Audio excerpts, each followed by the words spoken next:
मदहोश नहीं बेदार हैं हम, हर आहट पर तैयार हैं हम। समझे ना कोई गाफल हमको, इस पाक वतन के पहरेदार हैं हम। बिस्मिल्लाहिर्रहमानिर्रहीम। अस्सलामु अलैकुम। आप यूट्यूब चैनल देख रहे हैं मुस्तफ़ा स्पीक्स। आपको खुशामदीद कहते हैं। मैं गुलाम मुस्तफ़ा आपकी खिदमत में हाजिर हूँ।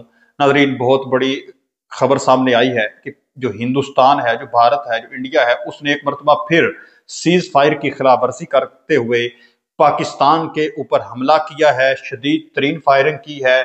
और आगे से जब पाक फौज ने रद्द अमल दिया है तो बड़ा दिलचस्प मंजर पेश आया है। आप इस वक्त पाक फौज के नौजवानों को बिलखसूस अपनी दुआओं में खसूसी तौर पर याद रखें, उनके लिए खसूसी दुआ फरमाएं, क्योंकि वो हमारी हिफाजत के लिए हमा वक्त सर तन मन धन की जो है वो दाव पर लगाकर कुर्बानी देते हुए हमारी हिफाजत के लिए यूं खड़े हैं, सीसा पलाई दीवार की तरह खड़े हैं, और दुश्मन को का जो गरूर है उसको खाक में मिला रहे हैं, उसको नाकों चने चबवा रहे हैं।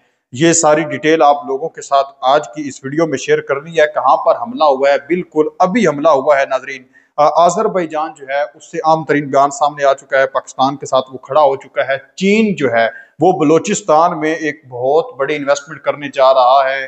बलोचिस्तान यूं समझें कि उसका नक्शा ही तब्दील होने जा रहा है। इसी के साथ साथ जो 14 दहशत गर्द हैं फितना अल हिंदुस्तान के, उनको हलाक किया गया है। पाकिस्तान ने बहुत बड़ी ये अपनी एक कामयाबी जो है उसके सामने आई है, और ख्वाजा आसिफ साहब ने खतरे की घंटी बजा दी है अफगानिस्तान के लिए। अंदर घुसकर मारने की बात की है, उनका बयान भी मैं आप लोगों के साथ शेयर करूंगा।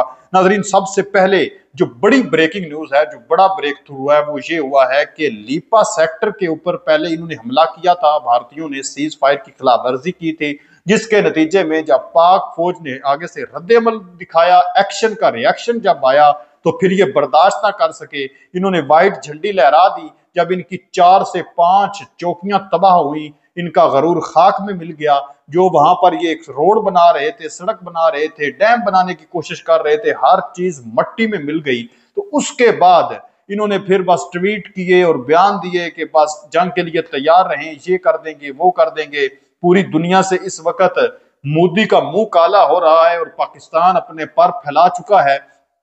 तो मोदी के हवारियों ने एक मरतबा फिर आज की रात भारत की जानब से एलओसी के जोरा सेक्टर नीलम पर बिला इश्तियाल फायरिंग की है। और हमेशा बुजदिली की जो सबसे बड़ी निशानी है भारतीयों की या पाकिस्तान के दुश्मनों की, वो ये है कि ये हमेशा सिविल जो आबादी है, जो सिविल पीपल हैं, आम जो लोग हैं, उन पर हमला करते हैं, उनको निशाना बनाते हैं, उनके घरों को तबाह करने की कोशिश करते हैं, उनको टारगेट में लेते हैं। तो जब बदले में अब पाकिस्तान की फौज ने इनके ऊपर हमला किया है, आगे से रद्द-ए-अमल दिया है, इनके ऊपर जो है वो गोलाबारी जब शुरू हुई है, फायरिंग शुरू हुई है। एक अभी तक खबर जो है, क्योंकि बिल्कुल ताजा तरीन खबर है, तो एक जो इंडियन पोस्ट है इनकी तबाह हुई है। तो उसके बाद बिल्कुल इस तरह से खामोश हो गए जिस तरह से इनको सांप सूंघ गया हो। जंग शुरू की है तो फिर मुकाबला करें ना, फिर पीछे क्यों हटते हैं, फिर डट के मुकाबला करें। लेकिन ईमान की ताकत हमारे सीनों के अंदर जमा है, हमारे सीनों के अंदर मौजूद है। हमसे ये किस तरह से मुकाबला कर सकते हैं, मुमकिन ही नहीं है। आप हिस्ट्री उठाकर देख लें, 14 अगस्त 1947 से लेकर आज 29 अक्टूबर हो चुकी है, आज तक मुझे दिखा दें कि हिस्ट्री में आप के भारत ने हमला किया हो। फिर जब से पहले हमला हमेशा ये करता है, जब आगे से पाकिस्तान हमला करता है तो फिर ये बिल्कुल खामोशी के साथ सो जाता है। मुकाबला करने की इसकी औकात नहीं है, सिर्फ बातें करते हैं। क्योंकि इस वक्त उनके इलेक्शन वगैरह होने हैं, तो अपनी लोगों को चूना लगाने के लिए कि हमने जी पाकिस्तान का बड़ा नुकसान कर दिया है, हमला कर दिया है, जंग की सूरत चल रही है, अपने आप की अपनी बल्ले बल्ले करवाने के लिए सारा कुछ ये कर रहे हैं। तो बहरहाल इनको मुंह की खानी पड़ी है।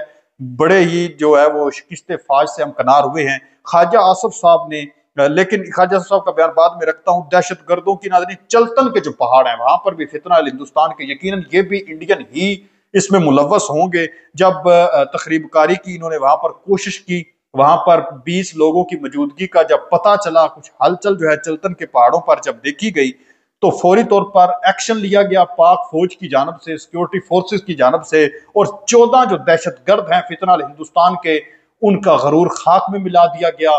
और उनको वहां पर ही निस्तो नाबूद करके वासले जहन्नुम कर दिया गया। तो ये एक बहुत बड़ी खबर है, एक बड़ी ब्रेकिंग न्यूज है कि 14 जो दहशतगर्द हैं वो इनके हलाक हुए हैं। इससे ज्यादा ही हैं, इससे कम नहीं है।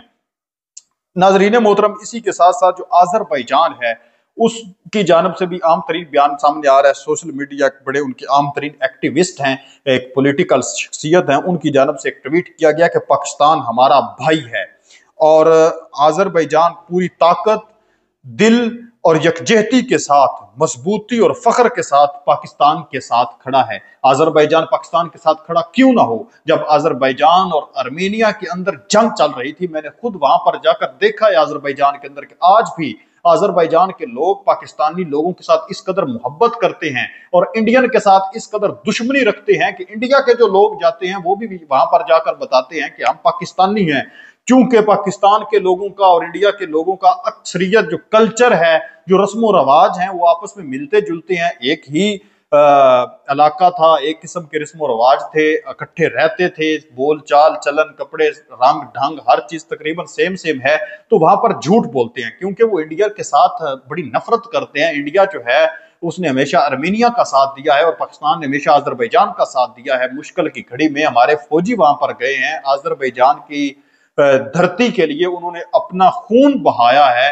तो आजरबाईजान की जानब से भी ये बयान सामने आ रहे हैं, उनके सोशल मीडिया के लोग ये बयान दे रहे हैं। जब 14 अगस्त का दिन था, जश्न आज़ादी का दिन था, तो उस वक्त भी बड़े जोशो खरोश के साथ उन्होंने बाकू के अंदर जश्न मनाया था आज़ादी का और पाकिस्तानियों को बड़ी वैल्यू देते हैं, मोहब्बत करते हैं। तो वो भी कह रहे हैं कि हम पाकिस्तान के साथ खड़े हैं, चाहे किसी किस्म का कोई भी मसला पेश आ जाए। और आजरबाईजान की इकोनॉमी जो है वो बड़ी मजबूत है, वहां पर टूरिस्ट बहुत ज्यादा जाते हैं और दुनिया का सेफ तरीन मुल्क है। ये भी मैं आपको बता दूं कि वहां पर जराइम जो है वो ना होने के बराबर है, बिल्कुल 0% है। तो इसलिए वहां से भी पाकिस्तान के लिए अच्छी खबरें आ रही हैं कि हम आपके साथ खड़े हैं। इसके अलावा तो फिर बाकी दुनिया पूरी में आपकी हर वीडियो में बताता हूं कि आए रोज कोई ना कोई मुल्क जो है वो बयान देता है कि हम पाकिस्तान के साथ खड़े हैं।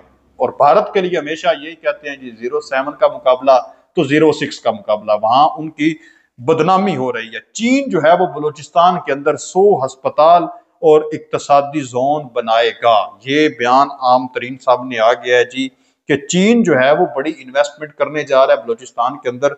100 जो हॉस्पिटल्स हैं उनको तामीर किया जाएगा, उनकी कंस्ट्रक्शन की जाएगी और इक्तसादी जोन जो है वो वहां पर एक कायम किया जाएगा। ये बड़ी आम तरीन खबर है, चूंकि बलूचिस्तान के हवाले से काफी खबरें इस तरह की सामने आती थी कि वहां पर जो तरक्की के काम है वो बड़े कम होते हैं। तो लेकिन गुज़श्ता ये जो 1-2 साल गुजर रहे हैं, काफी ज्यादा इस हवाले से खबरें सामने आ रही हैं कि वहां पर तरक्की के काम हो रहे हैं, वहां पर बिजली, पानी, गैस, हर चीज मुहैया करने की कोशिश की जा रही है। अब चाइना जो है वो भी इस हवाले से मैदान अमल में आ चुका है। बलूचिस्तान के अंदर असल में सबसे जो बड़ा प्रॉब्लम है वो है फिलहाल हिंदुस्तान के दहशतगर्द, BLA के दहशतगर्द हों, BLF के दहशतगर्द हों। तो ये जो है वहां पर काम करने में बहुत बड़ी रुकावट है। इसीलिए अब इनका खात्मा जो है वो बड़ा जरूरी है और खात्मा इनका किया भी जा रहा है। ईरान जो है वो भी इस हवाले से पाकिस्तान की काफी ज्यादा हेल्प कर रहा है और जो बड़े BLA के दहशतगर्द हैं, कमांडर्स हैं, उसने एक बड़ी तादाद में पाकिस्तान के हवाले भी किए हैं पिछले दिनों। नाजरीन, आप इस पर क्या कहेंगे? अपनी कीमती राय का इजहार नीचे कमेंट सेक्शन में लाजमी लिखें। पाक फौज जिंदाबाद, पाकिस्तान जिंदाबाद के नारे भी कमेंट सेक्शन में लाजमी लिखिएगा। पाक फौज को बिल